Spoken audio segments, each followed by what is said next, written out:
নদী খাল এই তিনে বরিশাল, এখানে অর্থনীতিতে বরিশাল বিভাগ যথেষ্ট ভূমিকা পালন করতেছে।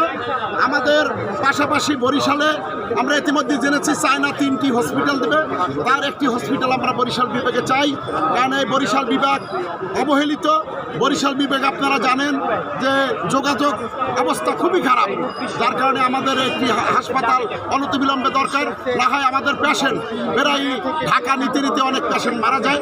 এই জন্য জরুরি ভিত্তিতে 3টা হসপিটাল চায়না যে দিবে, তার মধ্যে থেকে একটি হসপিটাল আমরা বরিশালে স্থাপন করার জন্য জোর দাবি জানাচ্ছি।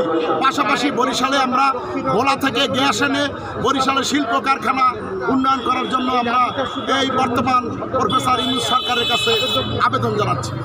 আপনার পরিচয় দেন। আপনার নামটা একটু বলেন। আমি নুরুল আমিন, আমি বরিশাল আমিন জুয়েলার্সের প্রোপাইটার, আমি বরিশাল চেম্বার অফ কমার্স ইন্ডাস্ট্রির পরিচালক এবং বাংলাদেশ জুয়েলার্স অ্যাসোসিয়েশন বরিশাল বিভাগের সেক্রেটারি জেনারেল। ওকে, ধন্যবাদ।